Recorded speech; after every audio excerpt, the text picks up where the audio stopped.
जे की मी लाईव्हच्या सुरुवातीलाच बोललो, न्यूट्रिएंट मोबिलायझेशन टेक्नॉलॉजी ही नवीन टेक्नॉलॉजी मी आपल्याला आज देणार आहे. न्यूट्रिएंट मोबिलायझेशन टेक्नॉलॉजी, या टेक्नॉलॉजीवर आधारित कॉटन एग स्लरी आपल्याला आपल्या डाळिंब बागेला द्यायची. कॉटन एग स्लरी, आतापर्यंत आपण कॉटन केक स्लरी ऐकलेली असेल. आपल्याला ह्या वर्षी आपल्या डाळिंब बागेसाठी कॉटन एग स्लरी आपल्याला आपल्या डाळिंब बागेसाठी बनवायची आहे. आणि माझी सगळ्या डाळिंब उत्पादक शेतकऱ्यांना विनंती आहे, जे डाळिंब उत्पादक शेतकरी कॉटन केक स्लरी आतापर्यंत वापरत होते त्यांनी एका एकराला कॉटन केक स्लरी बनवा आणि एका एकराला कॉटन एग स्लरी बनवा आणि रिझल्ट मला सांगा. माझा नंबर आहे 9359 158 143. या नंबरवरती आपण फोन करून सांगू शकता, किंवा जे काही आपले व्हॉट्सअपचे ग्रुप आहे तर या व्हॉट्सअपच्या ग्रुपवरती सुद्धा आपण रिझल्ट काय आले, काय बदल झाला आपल्या डाळिंब मध्ये झाडामध्ये, ते आपण त्या ग्रुपवरती आपण सांगू शकता. कुठली कन्सेप्ट आपण घेत असताना ती आपल्याला फक्त वापरायची नाही, त्याची रिझल्ट काय येत आहेत, काय बदल आपल्याला जाणवतोय त्यानुसार आपल्याला ती पुढे घेऊन जायची. त्यामुळे जे डाळिंब उत्पादक शेतकरी ही स्लरी बनवणार आहेत त्यांना सगळ्यांना विनंती की आपली प्रतिक्रिया नक्की द्या की आपल्याला काय बदल वाटला आहे कॉटन एक स्लरी वापरून. ही स्लरी मी जसं सुरुवातीला सांगितलं की न्यूट्रिएंट मोबिलायझेशन टेक्नॉलॉजी, या टेक्नॉलॉजीवर आधारित ही स्लरी आहे. न्यूट्रिएंट मोबिलायझेशन टेक्नॉलॉजी म्हणजे काय की बऱ्याच वेळेस आपण जे काही रासायनिक खतं वापरतो तर ते रासायनिक खतं बऱ्याच वेळेस आपल्या जमिनीमध्ये पडून राहतात किंवा इतर अन्नद्रव्यांसोबत फिक्स होतात, जे की आपल्या झाडाला उपलब्ध होत नाही. यातून आपल्या जमिनीमध्ये क्षारांचं प्रमाण वाढतं, मायक्रोबियल ऍक्टिव्हिटी कमी होते आणि मायक्रोबियल ऍक्टिव्हिटी कमी झाल्यामुळे आपली रूट मुवमेंट जी आहे किंवा पांढऱ्या मुळांची जी काही वाढ आहे तर ती सुद्धा कमी होते. आणि याचा परिणाम थेट आपल्या झाडावर होतो, झाड स्ट्रेसमध्ये जातं आणि त्याचा थेट परिणाम आपल्याला साईजवरती दिसतो. जेवढं आपलं झाड स्ट्रेसमध्ये जाईल, जेवढं आपल्या पांढऱ्या मुळ्या या कमी होतील, जितके जास्त क्षार आपल्या जमिनीमध्ये असतील, जितके जास्त न्यूट्रिएंट हे फिक्स होतील, तितक्या जास्त मोठ्या प्रमाणात आपल्या साईजवरती परिणाम झालेला दिसणार. त्यामुळे या स्लरीच्या माध्यमातून जे काही न्यूट्रिएंट हे फिक्स झालेले आहेत किंवा जे काही न्यूट्रिएंट हे आपल्या डाळिंब झाडाला उपलब्ध होत नाहीत किंवा ते नुसते पडू नयेत, तर त्यांचं एका जागेवरून दुसऱ्या जागेवरती पांढऱ्या मुळांपर्यंत वाहून नेण्याचं काम ही कॉटन एक स्लरी आपल्याला आपल्या जमिनीमध्ये करणार आहे. किंवा जे न्यूट्रिएंट हे मुळांच्या कक्षेत नाहीये, जिथं आपलं पाणी जातंय परंतु आपली मुळी तिथपर्यंत नाहीये, तर तिथून पांढऱ्या मुळीपर्यंत हे न्यूट्रिएंट वाहून आणण्याचं काम ही कॉटन एक स्लरी आपल्या डाळिंब बागेमध्ये करणार आहे. तर त्यामुळे आपल्याला 165व्या दिवशी आपल्याला कॉटन एक स्लरी आपल्या डाळिंब बागेसाठी आपल्याला बनवायची आहे, जी की न्यूट्रिएंट मोबिलायझेशन टेक्नॉलॉजीवर आधारित आहे. तर या स्लरीसाठी आपल्याला काय काय घ्यायचं आहे, तर सगळ्यात आधी आपल्याला कॉटन केक घ्यायचा आहे, म्हणजे सरकी पेंड घ्यायची, जी काही आपण जनावरांसाठी खाण्यासाठी आपण देत असतो, तर ती सरकी पेंड आपल्याला घ्यायची आहे. आता हे जे काही मी स्लरीचं प्रमाण सांगणार आहे तर हे स्लरीचं प्रमाण साधारणतः एका एकरासाठी आणि 500 लिटर स्लरी बनवण्यासाठी मी सांगणार आहे. एका एकरासाठी आणि 500 लिटर स्लरी बनवण्यासाठी मी हे प्रमाण सांगणार आहे. तर सरकी पेंड आपल्याला घ्यायची आहे 20 किलो. 500 लिटरची टाकी आपल्याला लागणार आहे, त्यामध्ये आपल्याला सरकी पेंड घ्यायची आहे 20 किलो. त्यानंतर KMB बॅक्टेरिया घ्यायचे आहेत, जे की पोटॅश मोबिलायझेशन बॅक्टेरिया आहेत, तर ते KMB बॅक्टेरिया आपल्याला घ्यायचे आहेत 2 लिटर.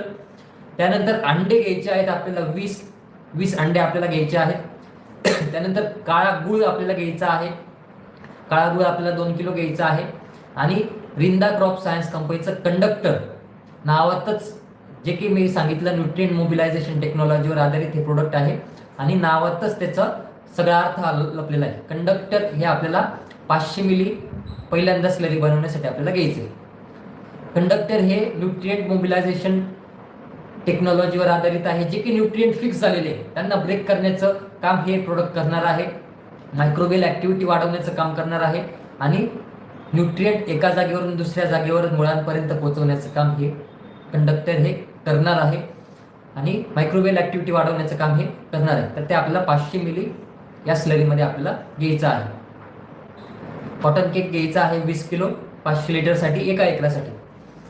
कॉटन केक म्हणजे सरकी पेंड 20 किलो घ्यायचे आहे, 20 अंडे घ्यायचे आहेत, 2 किलो काळा गुळ घ्यायचा आहे, 2 लिटर KMB बॅक्टेरिया घ्यायचे आहेत आणि 500 मिली कंडक्टर आपल्याला या स्लरीसाठी आपल्याला घ्यायचं आहे. स्लरीची टाकी ही आपल्याला सावलीत ठेवायची आहे. रोज सकाळ संध्याकाळ ही स्लरी आपल्याला डवळायची आहे.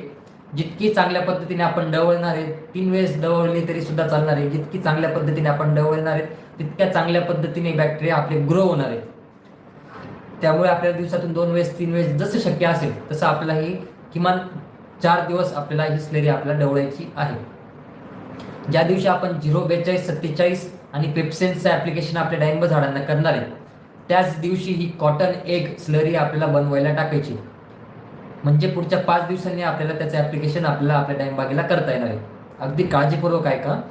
ज्या दिवशी आपण 04247 एकरी 3 किलो आणि पेप्सेन्स एकरी 1 लिटर हे ज्या वेळेस आपण ड्रिपच्या माध्यमातून देणार आहे, ज्या दिवशी देणार आहे त्याच दिवशी आपला कॉटन एग स्लरी बनवायला आपल्याला टाकायची आहे. त्या दिवशी आपण म्हणजे 160व्या दिवशी जर आपण बनवायला टाकली तर बरोबर 5 दिवसांनी म्हणजे 165व्या दिवशी आपल्याला ही स्लरी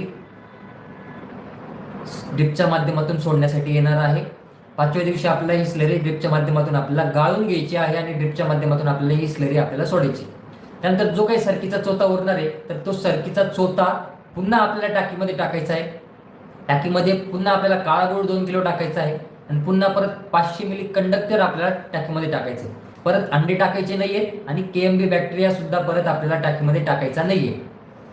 फक्त उरलेला सरकीचा चोथा, कंडक्टर आणि काळा गूळ एवढंच आपल्याला परत टाकीमध्ये आपल्याला टाकायचे.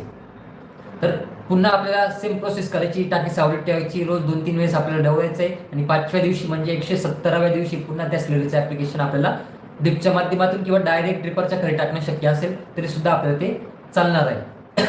तर अशा पद्धतीने 2 वेळेस ही कॉटन एग स्लरी आपल्याला बनवायची आहे.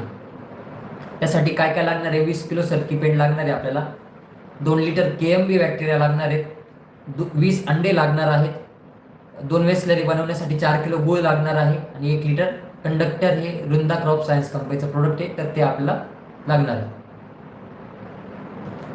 अतिशय चांगले रिझल्ट आपल्याला साईज कलर चकाकीसाठी व्यक्तीला आणि मी आवर्जून सांगतोय की आपल्या प्रतिक्रिया द्यायला विसरू नका.